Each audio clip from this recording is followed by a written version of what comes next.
हर महादेव दोस्तों, कैसे हैं आप लोग। आप सभी को महाशिवरात्रि की बहुत बहुत शुभकामनाएं। आज हम महाशिवरात्रि के शुभ अवसर पर आपको सुनाने जा रहे हैं एक भोलेनाथ की बहुत ही अद्भुत कहानी। एक बार भगवान भोलेनाथ पृथ्वी लोक पर भ्रमण के लिए गए तो उन्होंने एक युवा को देखा। वह ईश्वर को दोष देता जा रहा था, बस अपने जीवन से बहुत दुखी था।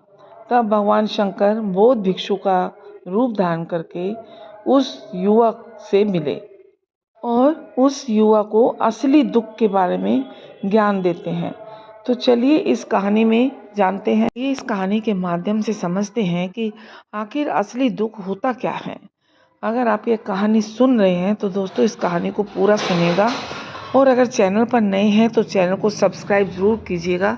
पास में जो बेल आइकॉन है उसको प्रेस कीजिए और वीडियो को लाइक कीजिए। अगर अच्छी लगे तो ज़्यादा से ज़्यादा लोगों को शेयर कीजिए। चलिए आगे बढ़ते हैं। कि कहानी को आप स्किप करके मत देखिएगा, क्योंकि आधी अधूरा ज्ञान जो है खतरनाक होता है, और आधा अधूरा जान के गलती मत करिएगा, क्योंकि इस पवित्र कथा को पूरा सुनने से मन चाहा फल की प्राप्ति होगी। आपकी सभी मनोकामनाएं पूरी होंगी। इसलिए इस कथा को पूरा सुनिए। यह शिव भक्ति है तो अगर आप शिव भक्त हैं तो भोलेनाथ का अनादर ना करें। और सुख और दुख एक सिक्के के दो पहलू हैं। यह बात तो आप सभी ने सुनी होगी और आप सभी अच्छे से जानते होंगे। आज सुख है तो कल सुख भी हमेशा नहीं रहता और दुख भी हमेशा नहीं रहता। परिवर्तनशील है सब कुछ। तो हमारे जीवन में लगातार आते ही रहते हैं सुख और दुख। हमें लगता है कि हमारे जीवन में हजारों दुख हैं, हजारों समस्याएं हैं, लेकिन अगर आप वास्तविक तौर पर देखें और इस बात को अच्छी तरह से समझें तो आप ये समझ पाएंगे कि हमारे जीवन में केवल एक ही दुख होता है, और वह दुख क्या है वो इस कहानी के माध्यम से हम जानेंगे। उस दुख का निवारण, उस दुख का समाधान क्या है वो भी हम इस कहानी में ही आपको बताएंगे। कहानी में अंत तक जरूर बने रहे। तो एक समय की बात, एक व्यक्ति रहता था गांव में। उसका नाम सोनू था। वह बड़ा आलसी था और अपने जीवन में बहुत नीरस था। कुछ भी काम नहीं करता था वो। उसका कारण था कि उसने अब तक अपने जीवन में कुछ हासिल ही नहीं किया था, बस कुछ करता ही नहीं था। घर वाले भी इस बात से बड़े परेशान रहते थे। वे चाहते थे कि बाहर जाकर ये कुछ ना कुछ काम करे, कोई नौकरी कर ले, पर वो किसी की भी एक नहीं सुनता था। घर वाले दूसरों का उदाहरण दे दे के उसे माथापच्ची करते रहते थे और उसको समझाते रहते थे, तरह तरह की बातें करते थे, लेकिन उस पर तो कोई फर्क नहीं पड़ता था। जूं तक नहीं रहती थी उसके कानों पे। जबकि उसके सारे मित्र बहुत कामयाब हो चुके थे। कोई व्यापार कर रहा था, कोई सरकारी नौकरी कर रहा था, कोई शहर से बाहर नौकरी कर रहा था। कारण जब भी वो लोग मिलते थे तो लोग अपनी बढ़ा चढ़ाकर बड़ाइयाँ करते थे, लेकिन सोनू कुछ नहीं करता था। कारण जब भी कोई उससे पूछता कि तुम क्या कर रहे हो तो वो कहता था कुछ पता नहीं मुझे।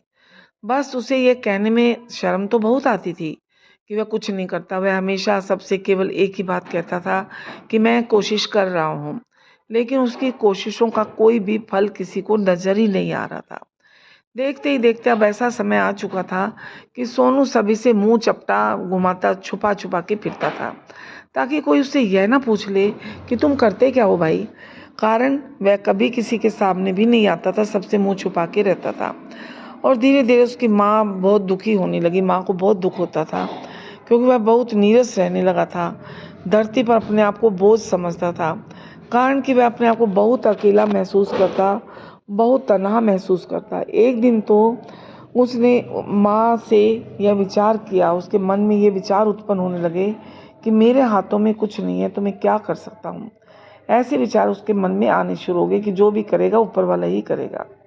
अकेले बैठकर वह बेटा रोता रहता और भगवान को दोष देता रहता। एक दिन छुपता छुपाते वह घर से निकला, कहीं जा रहा था तो उसने रास्ते में देखा कि एक बौद्ध भिक्षु लोगों को प्रवचन दे रहे हैं, और प्रवचन में वह दुख की बातें कर रहे थे।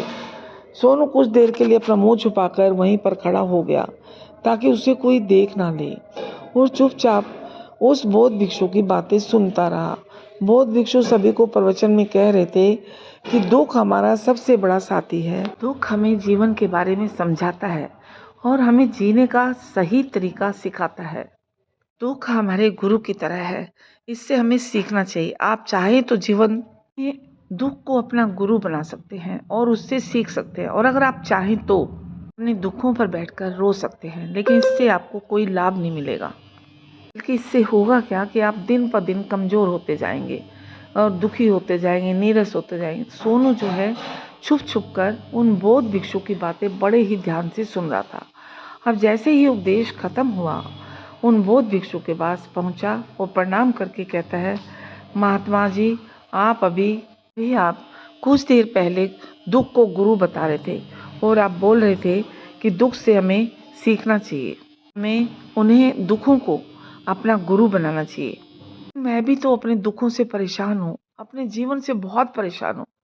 मैंने गुरुजी अब तक जो भी दुख झेला है, मुझे तो ऐसा कभी प्रतीत नहीं हुआ कि दुख मेरे गुरु हैं, मुझे कुछ सिखा रहे हैं। बल्कि मुझे तो हमेशा यही लगा कि वो मुझे पीड़ा दे रहे हैं, तकलीफ दे रहे हैं। पर दुख की जो पीड़ा है वो बहुत भयंकर होती है। ऐसे लगता है कि अब इसके बाद हमारा जीवन समाप्त हो जाएगा, इसके बाद हमें कुछ भी मिलने वाला नहीं है और हम यहीं तक ही, हमें मृत्यु भी उसके सामने कम लगती है। जब लोग ताने मारते हैं, लोग कहते हैं कि तुम क्या कर रहे हो, तो उनको बहुत ठेस पहुंचती है और मैं उनसे कुछ कह भी नहीं पाता। सोनू की ये सारी बातें सुनकर बौद्ध भिक्षुक सोनू से कहते हैं, और बेटा, जब तुम्हारे जीवन में कोई असली दुख आए तो तब तुम मेरे पास आना और तब मुझे बताना। बौद्ध भिक्षु ने सोनू से कहा, और तुम दुख की ऐसी बातें क्यों कर रहे हो? उन्होंने जैसे ही बौद्ध भिक्षु ने सोनू को ऐसा बोला तो सोनू ने अपने ऊपर जो भी बीती थी, जो भी उसकी दुख भरी कहानी थी, वो सब बौद्ध भिक्षु को बता दी और कहा, महात्मा, क्या आपके पास मेरे दुख का कोई समाधान है? सोनू की बात सुनकर वो बौद्ध भिक्षु मुस्कुराने लगे और सोनू से कहते हैं, बेटा, जब तुम्हारे जीवन में कोई असली दुख है तब तुम मेरे पास आना, मैं इसका समाधान तुम्हें अवश्य बताऊंगा। बौद्ध भिक्षु बातें सुनकर सोनू को थोड़ा सा अचरज हुआ, वह अचरज में पड़ गया। उसे ये समझ नहीं आ रहा था, क्या उसने अब तक जो दुख झेला वह असली दुख नहीं है? उसने जो पीड़ा अब तक सही, क्या वो पीड़ा, जो तकलीफें हैं, जो दुख है, वो असली दुख नहीं है? आगे वह मन ही मन अपने आप से कहता है कि जब मुझे मेरे अपने नहीं समझ पाते तो ये बौद्ध भिक्षु मुझे क्या समझेंगे। इतना सोचकर वह वहाँ से चला गया। सभी लोगों के ताना सुन सुनकर सोनू बहुत थक चुका था। सभी लोग ताना देते थे उसको, वो बहुत दुखी हो चुका था। इस कारण उसने निर्णय लिया कि वह अब जो कुछ भी करके करेगा और करके दिखाएगा। उसने अपने पिता से थोड़ा सा रुपया लिया और उस रुपये से उसने एक व्यापार शुरू किया। उसके पिता बहुत खुश थे कि कम से कम मेरा बेटा कुछ करने का प्रयास तो कर रहा है, लेकिन उसे व्यापार में कोई सफलता नहीं मिल रही थी। इस कारण वह बहुत ही हताश और परेशान हो चुका था, बहुत ही नीरस था और उसे यह समझ नहीं आ रहा था कि वह आखिर करे तो क्या करे, किस तरह से अपने व्यापार को आगे बढ़ाए। तभी उसके पिता ने उससे कहा, बेटा, कोई बात नहीं, इसी तरह से प्रयास करते रहो, आज नहीं तो कल सफलता अवश्य मिलेगी। सोनू ने अपने पिता की बात मानी और अपने व्यापार में और भी कड़ी मेहनत करने लगा। धीरे धीरे उसे सफलता मिलनी शुरू हो गई। फिर उसने रफ्तार पकड़ ली। देखते ही देखते केवल 3 सालों के अंदर वह एक बहुत बड़ा व्यापारी बन गया। अब उसके पास धन दौलत की कोई कमी नहीं थी। लोग जो उसे पहले नापसंद किया करते थे अब उसे पसंद करने लगे। सब उसकी तारीफ़ें करने लगे और उसकी चिंता करते थे। सभी उसके कार्यों की सराहना करते थे, खूब तारीफ़ होती थी। उसके माता पिता भी अब अपने बेटे से बहुत खुश थे, बहुत तारीफ़ करते थे। उसकी सफलता से वे अत्यंत खुश थे, प्रसन्न थे। धीरे धीरे सोनू के मित्रों की संख्या जो है लगातार बढ़ती जा रही थी। सोनू के कुछ मित्रों ने उसे सलाह दी कि उसे अपना व्यापार और तेज़ी से बढ़ाना चाहिए और फैलाना चाहिए। जब तुम आज केवल इस नगर के सबसे बड़े व्यापारी हो, तब तुम इतना खुश हो, तुम्हारे साथ ये सारे लोग हैं। वहीं पर तुम सोचो कि जब तुम इस राज्य के सबसे बड़े व्यापारी बन जाओगे, तब तुम्हारे यहाँ पर लोगों की भीड़ लग जाएगी और लोग तुमसे मिलने के लिए समय निकालेंगे। अपॉइंटमेंट लेना पड़ेगा लोगों को तुमसे मिलने के लिए। यहाँ तक कि राज्य का राजा भी तुमसे मिलना चाहेगा, तुम्हारी तारीफ़ करेगा और यदि कभी ऐसी ज़रूरत आज आन पड़े तो वह तुमसे धन भी उधार लेने के लिए अवश्य आएगा। सोनू को अपने दोस्त की यह बात बहुत पसंद आई और सोनू ने सोचा कि मेरे मित्र सही कह रहे हैं, मुझे अपने व्यापार को और बड़ा करना चाहिए और फैलाना चाहिए, तभी तो हर कोई मेरे बारे में जान सकेगा और मुझे पहचान सकेगा। कारण उसने कुछ अनुचित कदम उठाए ताकि उसका व्यापार जल्दी से जल्दी और बड़ा हो जाए। उसने कई लोगों से अधिक मात्रा में धन उधार ले लिया। उसके ऊपर अब काफ़ी उधार कर्जा हो चुका था। इतना ही नहीं, वो यहाँ पर ही नहीं रुका, बल्कि उसने अधिक से अधिक मुनाफा कमाने के चक्कर में अपने माल की गुणवत्ता को भी खराब कर दिया, क्वालिटी खराब कर दी, जिससे अब उसके माल में वह बात नहीं रही जो पहले हुआ करती थी। लेकिन वह मित्रों की बात सुनता रहा अपने, जैसे उसके मित्र कहते थे वो वैसा ही करता चला जा रहा था। यहाँ तक कि उसने अपने व्यापार को और भी तीव्रता से बढ़ाने के लिए अपने दूसरे छोटे व्यापारियों के खिलाफ षड्यंत्र भी रचने शुरू कर दिए। इस कारण उसके मन में वो पहले जैसा सुकून नहीं रहा था। अब उसकी रातों की नींद भी खराब हो गई, नींद नहीं आती थी उसको सारी रात। अब उसके मन में केवल एक ही विचार रहता था कि किस तरह से उसका व्यापार पूरे राज्यों में फैल जाएगा और वह इस राज्य का सबसे बड़ा व्यापारी बन जाएगा। इस कारण वह दिन रात केवल मेहनत में लगा रहता था और ताकि उसका व्यापार जल्दी से जल्दी और बड़ा हो जाए। हालांकि उसके पास अब सब कुछ था, धन दौलत, गाड़ियाँ, बंगले, नौकर चाकर, सुख सुविधा। इसके बावजूद भी वो उन चीज़ों का लाभ नहीं उठा पा रहा था। उसके पास किसी चीज़ की कोई कमी नहीं थी, लेकिन वो और के चक्कर में आगे बढ़ा जा रहा था कि और होना चाहिए, और होना चाहिए। और जो चीज़ उसके पास थी वो उसका लाभ उठा नहीं पा रहा था, क्योंकि उसका पूरा ध्यान केवल अपने व्यापार को और उन्नति पर ले जाना था। एक दिन सोनू अपने रथ पर बैठकर एक मार्ग से होकर गुजर रहा था। तभी रास्ते में गुरुवर का आश्रम पड़ा। तभी यह देखकर वह उस बौद्ध भिक्षुक के पास गया और बौद्ध भिक्षुक से कहने लगा, हे महात्मा, आपने कहा था कि अब मेरे जीवन में कोई असली दुख आए तब मैं आपके पास आऊं। इस कारण मैं यहाँ पर आया हूँ। आज मैं बहुत दुखी हूँ, मैं रातों को सो नहीं पाता। मेरे पास सब कुछ होते हुए भी मैं उसका आनंद नहीं उठा पाता। मेरी लाइफ से सुकून एकदम ख़त्म हो गया है। उसने अपनी सारी बातें एक एक करके गुरुवर को बता दी। तो गुरुवर ने कहा, उनसे कहते हैं, बेटा, जब तुम पहली बार आए थे तब भी तुम बहुत दुखी थे, लेकिन तब तुमने अपने दुख से क्या सीखा था? इसके जवाब में सोनू उन बौद्ध भिक्षु से कहता है, महात्मा, जब मैं अपने जीवन में कुछ नहीं कर रहा था तब मैंने अपने दुखों से यह सीखा था कि केवल सोचने मात्र से कुछ भी नहीं होगा। इसके लिए हमें कुछ करना भी पड़ेगा और केवल कोई कर्म करना ही हमें सफल नहीं बनाता, बल्कि उस कर्म को उसके अंजाम तक पहुंचाना हमें सफल बनाता है। फिर चाहे रास्ता कैसा भी हो, फिर परिस्थितियां कैसी भी हो क्यों ना हो, फिर भी चाहे कितनी भी बाधाएं आपके रास्ते में क्यों ना आए, चाहे ऐसा क्यों ना लगे कि अब आपके जीवन में कुछ नहीं बचा और आप कुछ नहीं कर सकते, तब भी आप हौसला बनाए रखो, हिम्मत ना हारो, उम्मीद ना छोड़ो और अपने कार्य पर डटे रहो, यह सोचकर कि जब तक मैं अपने कार्य को सफल नहीं कर लेता तब तक मैं अपने लक्ष्य तक नहीं पहुंच जाता, तब तक मैं इस कार्य को करता रहूँगा और मैं इस कार्य में अवश्य सफल होकर ही रहूँगा। जबकि बाकी लोग केवल सफल लोगों को महत्व देते हैं, उनके कर्मों को नहीं। सोनू को यह सारी बातें सुनकर वह बौद्ध भिक्षु मुस्कुराने लगे और सोनू से कहते हैं, बेटा, जब तुम्हारे जीवन में असली दुख आए तब तुम मेरे पास आना, मैं तुम्हारी समस्या का समाधान अवश्य करूँगा। इतना कहकर बौद्ध भिक्षु वहाँ से उठकर चले गए। सोनू एक बार फिर से उनकी यह बातें सुनकर आश्चर्यचकित रह गया। उसे भी यह समझ नहीं आ रहा था कि क्या उसने जो दुख देखा है, उसे जो तकलीफ है, अब तक सही है क्या? वह असली दुख नहीं है क्या? उसके मन में अब एक ही सवाल उत्पन्न होने लगा कि असली दुख आखिर होता क्या है और क्या पहचान है इसकी, और कैसे मुझे पता चलेगा कि इस समय मैं असली दुख में हूँ या नहीं। लेकिन उसने कुछ नहीं कहा, बस सोच ही रहा था सब कि तभी वह बौद्ध भिक्षु सोनू के पास बड़ा सा घड़ा लेकर पहुंच जाते हैं। घड़े के अंदर सोने के सिक्के थे। उस घड़े को देते हुए वह बौद्ध भिक्षु सोनू से कहते हैं, बेटा, तुम इस घड़े को उस पैर के नीचे दबा दो, क्योंकि यह मेरे किसी काम का नहीं है और जब मुझे इसकी ज़रूरत पड़ेगी तब मैं वहाँ से खोद कर इसे निकाल लूँगा, लेकिन अभी के लिए इसे वहीं पर मिट्टी के नीचे दबा दो।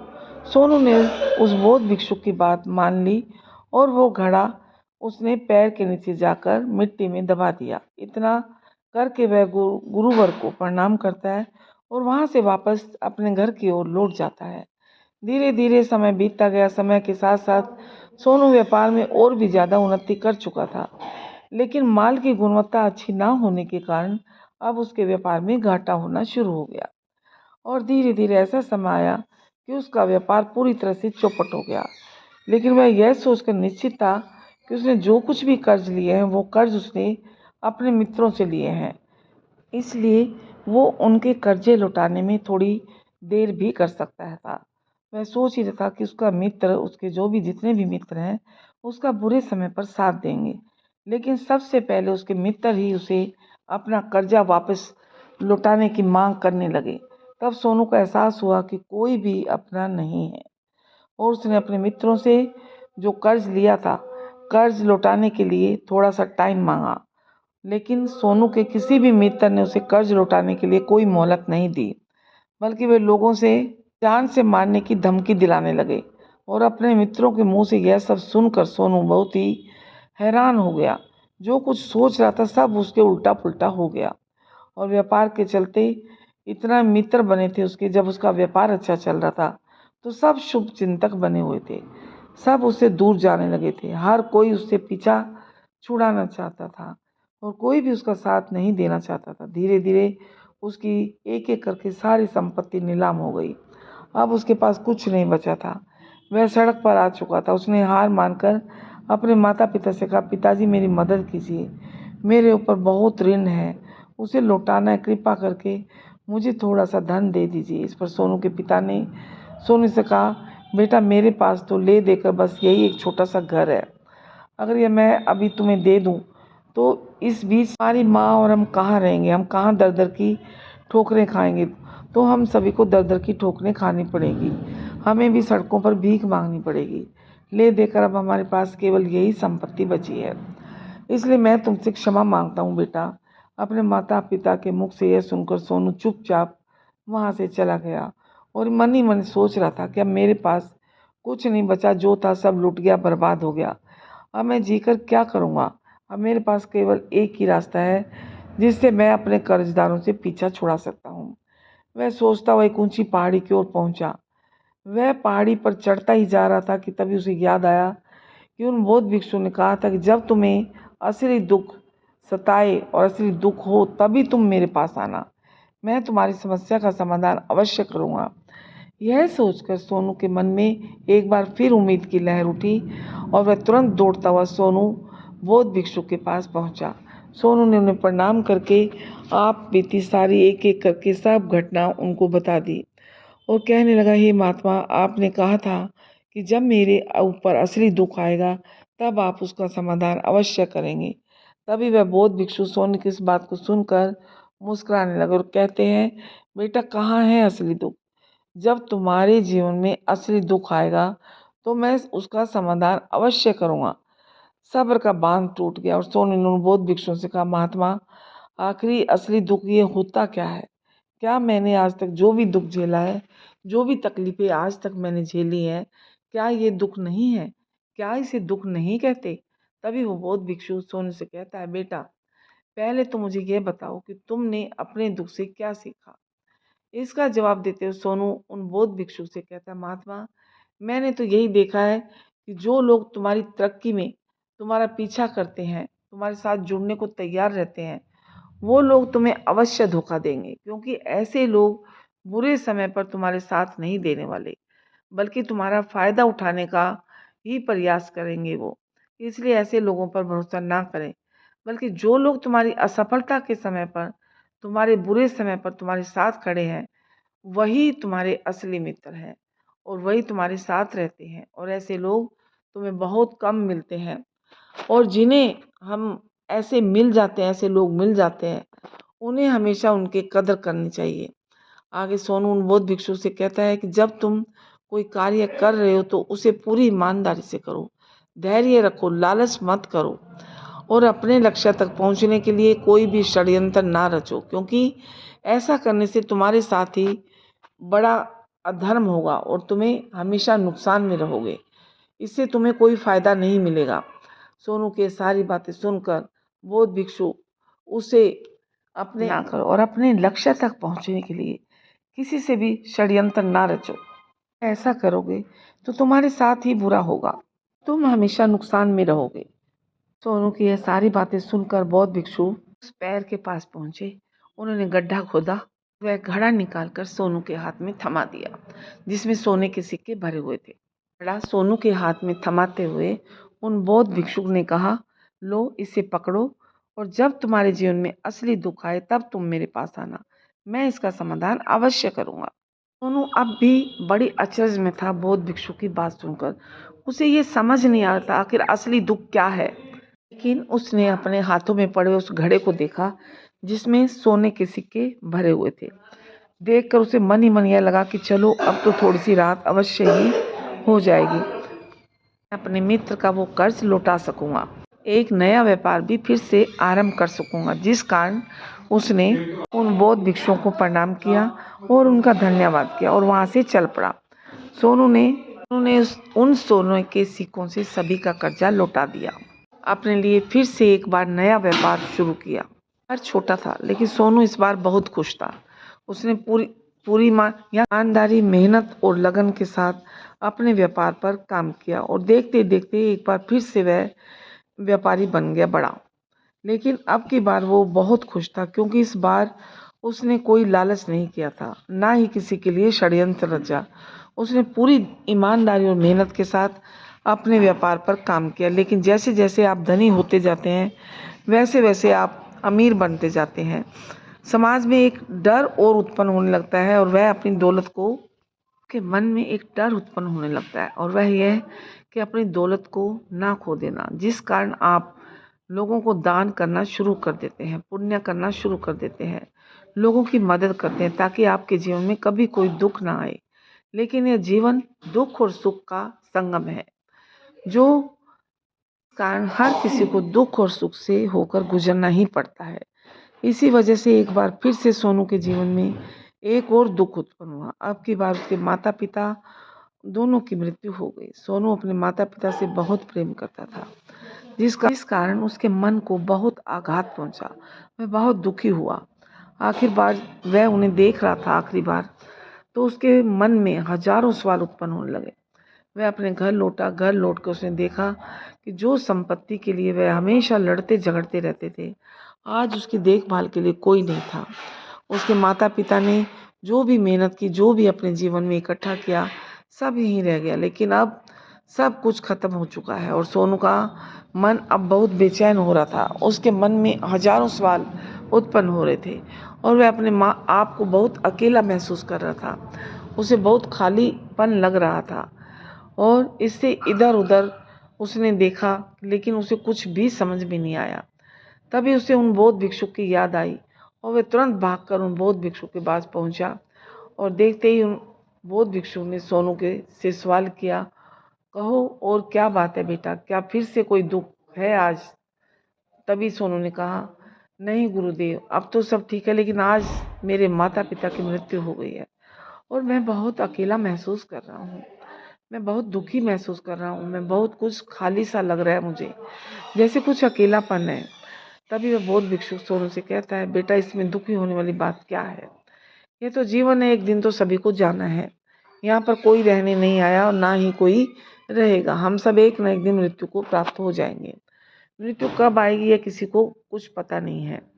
तुम्हारी कल आएगी, मेरी कल आएगी या फिर आज आएगी। अभी यह सुनकर सोनू आश्चर्यचकित रह गया और उसने उन बौद्ध भिक्षु से कहा कि महाराज, आप ये क्या कह रहे हैं? मैं तो अभी जवान हूँ और मुझे तो अभी अपनी पूरी उम्र जीना है। मैं तो जीना चाहता हूँ, कुछ करना चाहता हूँ, और आप कह रहे हैं कि मैं कभी भी मृत्यु को प्राप्त हो सकता हूँ। इस पर बौद्ध भिक्षु सोनू से कहता है, बंदे इस भ्रम में मत रहना कि मृत्यु केवल बूढ़े को ही आती है। बूढ़ों के सामने तो उनके जवान बच्चे तक मर जाते हैं। मृत्यु कभी किसी की उम्र देखकर नहीं आई और ना ही किसी को बताकर आती है। उन बौद्ध भिक्षु के मुख से ये सारी बातें सुनकर सोनू और भी ज्यादा बेचैन हो और वह चुपचाप उठकर वहां से चला गया। उसके मन का वह खालीपन अब भी वैसे ही था वह भी अपने आप को बहुत अकेला महसूस कर रहा था। उसके बाद से उसका मन जो है अपने व्यापार में भी नहीं लगता था। जब भी वह कोई कार्य करता था तो उसको जो उसके मन में ढेर सारे प्रश्न उठने लगते कि वो क्या कर रहा है, क्यों कर रहा है और इस कार्य को क्यों किया। उसके मन में अब एक प्रश्न और उत्पन्न होने लगा था कि क्या हम यहाँ पर केवल इसीलिए आते हैं कि इस जीवन को भोगें और एक दिन मृत्यु को प्राप्त हो जाए। वह समझ नहीं पा रहा था कि जीवन का असली मतलब आखिर है क्या। उसने कई विद्वानों से पूछा, अपनी तरफ से जो मुमकिन हो सकता था खोजबीन की, लेकिन उसे कोई भी जवाब नहीं मिल रहा था। जब उसे कोई भी जवाब नहीं मिल रहा था तो उसकी दुख और भी बढ़ गया, जिस कारण उसके मन की बेचैनी और बढ़ चुकी थी और उसे समझ नहीं आ रहा था कि वह आखिर करे क्या, कहाँ जाए, किससे पूछे। तभी उसे फिर से उन बौद्ध भिक्षु की याद आई। पहुंच गए बौद्ध भिक्षु के पास और उन्होंने अपने मन की सारी बातें उन गुरुवर को बता दी। तभी वे बौद्ध भिक्षु मुस्कुराने लगे और सोनू से कहते हैं, बेटा, आज पहली बार तुम्हारे जीवन में असली दुख उत्पन्न हुआ है। वास्तव में तो यही है जिसे हम दुख कह सकते हैं। जो दुख कहलाने लायक है कि हमें पता ही नहीं कि हम कर क्या रहे हैं और कहाँ जा रहे हैं, क्यों जा रहे हैं, कौन है, क्या है, किस लिए है, तो ये हम क्या करना चाहते हैं। तभी सोनू ने कहा, हे महात्मा, मेरे इस दुख का समाधान कीजिए, मुझे इस दुख का निवारण दीजिए। तभी वह बौद्ध भिक्षु सोनू से कहते हैं, हम सब के अंदर क्रोध, लालच, लाभ जैसी कई वासनाएं हमारे अंदर घर कर बैठ जाती है, जिसके कारण हम अपने जीवन को टुकड़ों में जीते हैं और हमारी चेतना कभी एक नहीं हो पाती। हम कभी एक जगह सोच नहीं पाते, समझ नहीं पाते और हमारी ऊर्जा शक्ति भी पूरी तरह से छिन्न भिन्न हो जाती है। और आजकल के इस दौर में हमारे पास तो इतना भी समय नहीं है कि हम एक पल निकाल करके एक पल के लिए कर अपने आप को देख सके, अपने आप को समझ सके। वास्तविकता में हर कोई यहाँ पर अपने जीवन भर केवल दुख दुख करके चिल्लाता रहता है और उसका समाधान निकालने का हर मुमकिन प्रयास करता है। जिसे हम दुख समझते हैं वह तो दुख है ही नहीं, इसका समाधान आपको कहाँ से मिलेगा। तो केवल परिस्थितियां हैं जिसके कारण हम अपने आप को दुखी समझते हैं, अपने आप को तकलीफ में समझते हैं। जैसे हम एक स्थिति से निकलते हैं और दूसरी किसी स्थिति में फंस कर रह जाते हैं, इस प्रकार हम पहली समस्या का सामना करते हैं, इस प्रकार हम दूसरी समस्या का भी सामना है, उसी प्रकार हम दूसरी समस्या का भी सामना करते रह जाते हैं। तो हम इन परिस्थितियों से हार मान लेते हैं और जब हमें लगता है कि अब कोई रास्ता नहीं बचा है, हमारे सामने केवल एक ही रास्ता नजर आता है और वह क्या है, वह है केवल मृत्यु। समस्या से निकलने का मृत्यु कोई समाधान नहीं है, कोई रास्ता नहीं है। इसलिए यदि आप सचमुच अपनी समस्याओं का समाधान चाहते हैं तो अपने आप को इकट्ठा करना सीखें और अपनी इस ऊर्जा को इस संसार में वापस कीजिए, उसे एक एक करके और अपने ऊपर ध्यान लगा के मृत्यु से पहले अपने आप को पहचानो, अपने आप को जानो और अपने आप को बिखरने ना दो। तभी सोनू बौद्ध भिक्षु से कहता है, महाराज, तो क्या हमें इस जीवन को नहीं जीना चाहिए, क्या हमें अपनी इच्छाओं को नहीं पूरा करना चाहिए। तभी वह बौद्ध भिक्षु सोनू से इस सवाल पर सोनू के जवाब देते हुए कहते हैं कि हमें किसी से भी लगाव नहीं रखना चाहिए, हमें अपनी इच्छाओं को मार देना चाहिए, हमें संपत्ति इकट्ठी नहीं करनी चाहिए, क्योंकि हम मनुष्य की इच्छाएं, कामनाएं, वासनाएं ऐसे होती हैं जैसे मानो कि एक पर्वत से गिरता हुआ झरना, जिस पर किसी का नियंत्रण नहीं है सिवाय देखते रहने के और परेशान होने के। लेकिन जब तुम अपने ऊपर ध्यान देने लगते हो, तब तुम अपने आप को पहचान जाते हो, समझ जाते हो, तब तुम इस पर नियंत्रण कर सकते हो। तब इच्छाएं भी तुम्हारे वश में होती है और फिर तुम चाहो तो उन इच्छाओं की पूर्ति भी अवश्य कर सकते हो। गुरुदेव की ये सारी बातें सुनकर सोनू ने गुरुदेव से कहा, महाराज, आपका बहुत बहुत धन्यवाद, आपने मेरी सबसे बड़ी समस्या का समाधान आज कर दिया है। मैं आज से अपने आप को एकत्रित करूँगा। गुरुदेव, मानव शरीर में बहुत ऊर्जा है, बहुत शक्ति है, पर वह बेकार के कामों में लग जाती है, जिस कारण हमारा जीवन भी बेकार की चीज़ों में लगा रहता है। लेकिन हम कभी भी इस बात पर अपना ध्यान नहीं देते कि हम अभी भी अपनी ऊर्जा को केंद्रित नहीं करते और अपने ऊपर कभी ध्यान ही नहीं देते। हमारा जीवन भी कुछ ऐसा ही है। हम अपने जीवन में हमेशा अपने आप से ऊपर वाले से सवाल करते रहते हैं कि हमारे जीवन में इतना दुख क्यों है। हम सभी के मन में यह सवाल तो अवश्य ही उठता है, और इसका जवाब है कि वह ईश्वर यह चाहता है कि हम अपने जीवन के अंतिम दुख तक पहुंच सके और उसे गहराई तक पहुंच सके, जहाँ पर हमें पता चल सके कि हमने अभी तक अपने आप को नहीं जाना, अपने आप को नहीं पहचाना। मानव शरीर के अंदर जो ऊर्जा है, जो शक्ति है, उसके बारे में हम अभी तक नहीं जानते। हम अपने आप को चाहे तो एकत्रित कर सकते हैं, अपने आप पर नियंत्रण कर सकते हैं, लेकिन हम अपनी इस ऊर्जा का उपयोग करते रहते हैं, व्यर्थ की चीज़ों में लगा देते हैं, जिसके कारण हम अपने आप को कभी नहीं पहचान पाते और ना ही कभी अपने आप पर नियंत्रण कर सकते हैं। लेकिन यदि आप अपने जानना चाहते हैं, अपने आप को पहचानना चाहते हैं, तो पहले आपको खुद को एकत्रित करना होगा, अर्थात ध्यान लगाना होगा। ध्यान से ही आप अपने दुखों की उन समस्याओं का समाधान निकाल सकते हैं, और तभी आप अपने आप को पहचान सकते हैं, जान सकते हैं कि आप कौन हैं, क्या हो, कहाँ से आए हो, किस लिए आए हो, और अपने जीवन के हर दुखों का समाधान भी कर सकते हैं। इस वीडियो को बोलते समय अगर कोई त्रुटि हो गई, कोई शब्द उच्चारण में कोई गलती हो गई हो, तो मैं आप लोगों से क्षमा चाहती हूँ। उम्मीद है आप सभी को ये वीडियो अच्छी लगी होगी। अगर आप शिव जी के सच्चे भक्त हैं तो चैनल को सब्सक्राइब करिए, वीडियो को लाइक करिए और कमेंट में हर हर महादेव जरूर लिखिए।